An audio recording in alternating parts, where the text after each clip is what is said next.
Hey everybody, Jonathan Marcus here, Director of High Performance West, here on the Coaching with Craft video series. And today's question, number 4, is about growth. How I am growing or attempting to grow in my coaching practice, but the way I look at it, really grow holistically as a human being, because my own personal growth will then impact how I choose to interact and coach and elevate and teach the athletes that I have under my charge. So first things first, I have a growth mindset. I'm infinitely curious. That's why I'm reading all the time. That's why I'm talking to friends and mentors all the time. Texting, calling, catching up, seeing where my either knowledge gaps or skill gaps lie and trying to bridge that and just get better and better and better. That, to me, having that impetus is very important to your own personal evolution. Because remember, growth is change, and change actually is progress. Not something to be feared, but something to run head on to, excited for what the next step might be. A lot of times I also think of growth as the old Bruce Lee quote, be like water, flow like water. It's flowing, it's fluid, it's supple, it's ever-changing, it's impermanent. The inverse is a corpse, static, stiff, rigid, doing the same thing over and over again. So how you grow pretty much every day, right, is an opportunity for growth. So I get up excited every day. The number one way I grow is going to practice. I go to practice to learn. I learn so much from my athletes every day, far more than I could ever learn and have learned in a clinic, even on some online education or a static book, because those athletes are dynamic. They're human beings with real-world problems. I know them very well. They're very open and communicative, and they challenge me. So I don't see practice as everyone doing what I say and do my bidding. It's like, hey, I'm there just as much to learn as you guys are there to learn. So that's my first and continuous way to personally grow. The other way is just exploring new endeavors. Right now I've started to take up boxing. Now why? Well, I need to get coached up. It's been 15 years I've been coaching, and I haven't really had a whole lot of coaching myself in a place I'm a complete novice. So having used my legs to run for 20 plus years and having that skill set really refined, I figured, you know what, let's get into boxing, which is going to be, upper body, but still is very technical oriented. It's a martial art. It's a form of craft, precision. It's a form of technique. You have to make decisions on the fly. Lots of fun. Now, don't look for me in the boxing ring anytime soon, but I want to be able to hold my own and be able to move with the punches, right? So it's here. So it's a jab. So it's, a hook. I mean, I have a great coach, and he's young and enthusiastic, reminds me of myself many years ago, and he's the right coach for me from a beginner standpoint. So I also believe that coaches, we should go out of our comfort zone and be coached up in something completely different than what we feel like we have a mastery or at least an expertise in. And then third and final, books. Books. Keep reading. Always reading. So, you may or may not know, I have a personal practice and a personal discipline of getting up at 5 a.m. every day. Every day is my Monday, 5 a.m. Doesn't matter. Holiday, Sunday, Saturday, Friday, it's Monday. We get up at 5. And I get up at 5 and I read. I read for 2 hours. Might throw out a tweet here or there or take a picture, but it's very deep work. No one's interrupting me. No one's awake at 5 to 7, really. There's no emails. There's no phone calls. There's no texts. There's no nothing. So then after that, I keep my discipline from not just the intellectual growth, but also the physical growth. I get my butt right to the gym. So I go to the gym at 7. I have a lifting buddy, and we lift every day for about an hour. And that has helped me start the day off on the right foot, being nourished emotionally, physically, mentally, and spiritually, so that I'm ready to go to practice right after my lift and go learn. So hopefully that helps. Video is about the most important areas of growth for us currently as coaches. And for me, I'd say without a doubt, I've been focused on load monitoring and management for probably about the last 12 to 18 months. Something that we're always conscious of as coaches, but in working with Ben Ray Smith from the Australian Institute of Sport, I've really found that I've started to put some more concrete information and data behind this to help inform and support my thinking. In some respects, it's actually validated some of the things I was already doing, but in other regards, it's actually helped me to understand the stresses on the body and the increased injury and illness risk through certain parts of training phases. So it's been a really good experience for me to go through all of that. One of the things that I'm obviously trying to minimise here is injuries and illness to athletes. It's obvious the more days we have being able to train, the better opportunity we've got of getting our training completed successfully and ultimately race at our best. So one of the things I really hope to do here is have the athletes involved and value this part of the process to allow us to forward plan even better, to hopefully have them peaking at the right time. Some of the hard parts involved in this is the fact that it's really difficult to recognise the daily variables that go into our lives. For those who might be sitting on a mountain just focusing on training, that might be a very easy part. But for many athletes, certainly those that I coach, they've got full-time jobs, university studies, school and the likes. And so for us to be able to measure the things that we can control is probably a good start, but they obviously have to recognise other aspects that do influence that. I'm really looking to empower the athletes through this process and have them take a bit of ownership over this. So they fill out daily monitoring surveys and basically have access to the results to help them understand and make decisions based on some of that. I hate to be a coach who coaches by numbers, but in many regards, I'd probably suggest I'm still not doing that. I'm still just using the information and the data to help me be more informed in some of my decision making and to help me alert me to some of those areas that maybe I haven't paid attention to. So I've quite enjoyed the process of doing the load monitoring.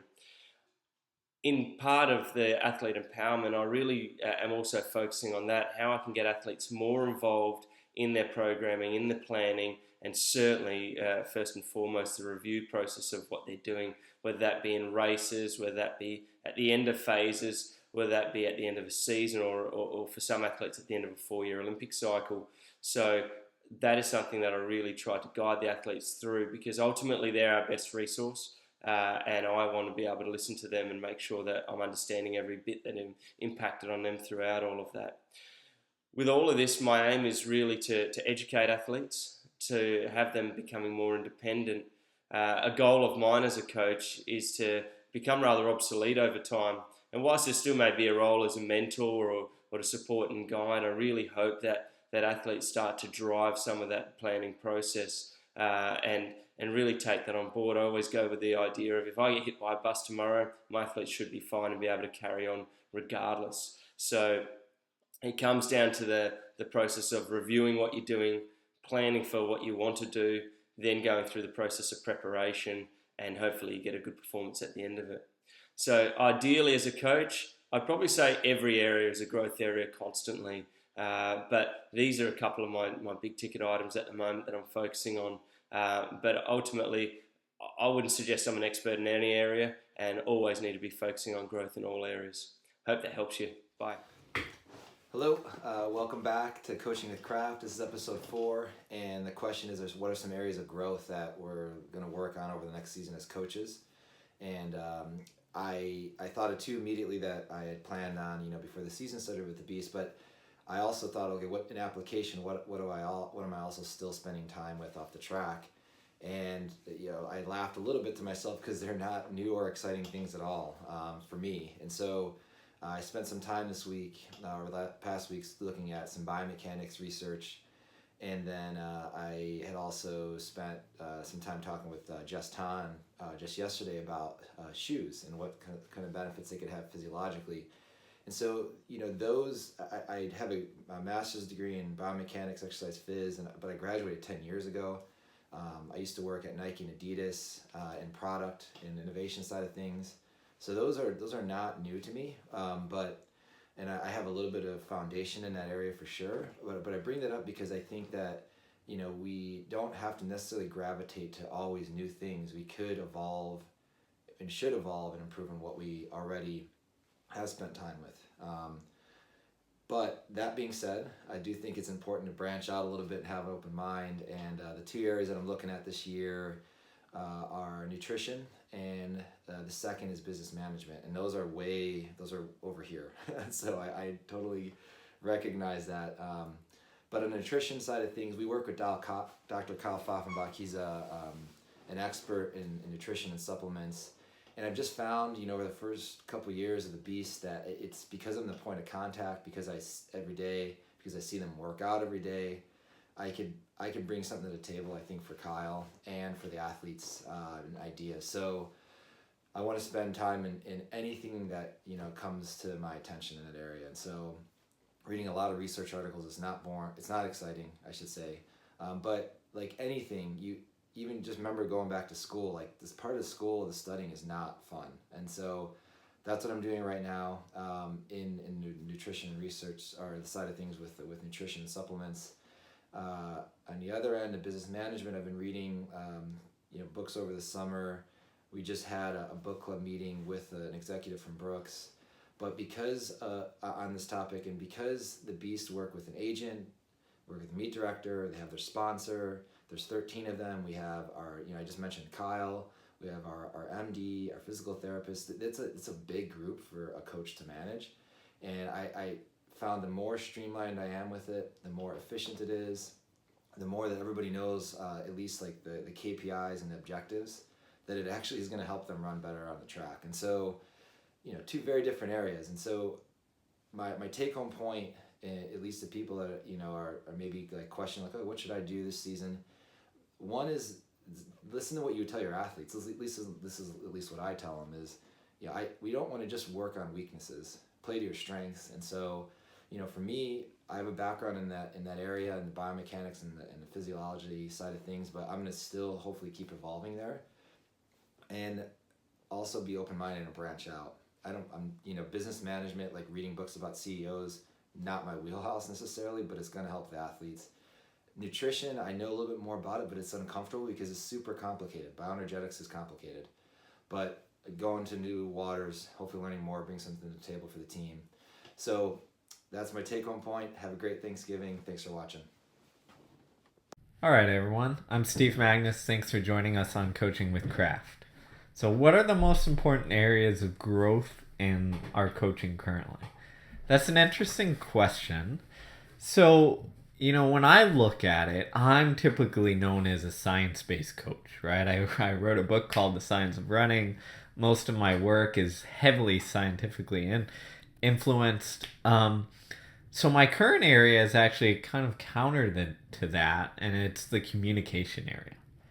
And early on as a coach, I was hyper-specialized and hyper-focused on what I thought mattered the most, which is the workouts, the details, the modulating training volume, modulating the workout types, and whether we should do 400s or 800s or 600s, and what pace, and all that stuff. You guys get it, right?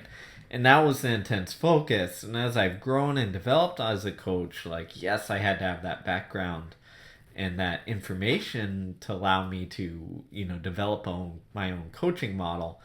But now it's become the people part that matters the most.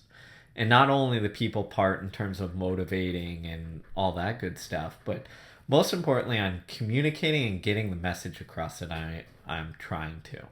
And if I look at that in two different areas where I think it's most important, and that's one is in practice and having the same lingo so that the athletes I'm working with know what I'm trying to say. So what do I mean when I say, hey, take this rep easy, or keep it relaxed, or stay smooth? When I say smooth, that means something in my head, but I'm trying to get it to dictate out to that individual I'm coaching, and for them to understand what it means, both from a feeling standpoint, from a biomechanics standpoint, all that good stuff. So the vocabulary I'm using, the words I'm using, have to have the same meaning for me and for the person across who I'm coaching. And I think a lot of times we take that for granted, right? Think about it in the coaching terms when we use tempo run, like go use a tempo run. Well, on my college team, I had a kid come in who never had never run a tempo run in his life and didn't know what that was. So it was a reminder to step back and say, hey, I have to continually make sure that my dictionary is the same as your dictionary, and that we're speaking on the same page. And another form of communication that I think is incredibly important and where I've been focused on is what I say pre-race and post-race. So there's some really good, interesting studies, again, science guy, coming out that says, especially post-race, like how we handle that post-race debrief, the talk that we give, the whether we critique or support, like that will influence their hormonal state, their testosterone levels, their cortisol, stress levels, and their next performance, right? It's just not for that 24 hours or that 1 hour period, whatever it is. It's for the next few days that you're influencing. So I've really kind of done a deep dive and experimented on like that push and pull of like how much information to give after an athlete. When is it appropriate to give that information? When it is appropriate to critique and be a little harsh maybe, and when is it most appropriate to support? So really looking at the timing of that. So those are probably the areas I'm diving into deepest, and I think as a coach it's important to continually vary those areas and don't get stuck being a specialist on one, but challenging yourself to go outside of your norms and all that good stuff. So hopefully you enjoyed this week's episode of Coaching with Craft. If you did, subscribe wherever the subscribe button is. We'll have these coming to you hopefully weekly, and hopefully it's valuable. And if you find it so, reach out on Twitter or in the comments below. Thanks, guys.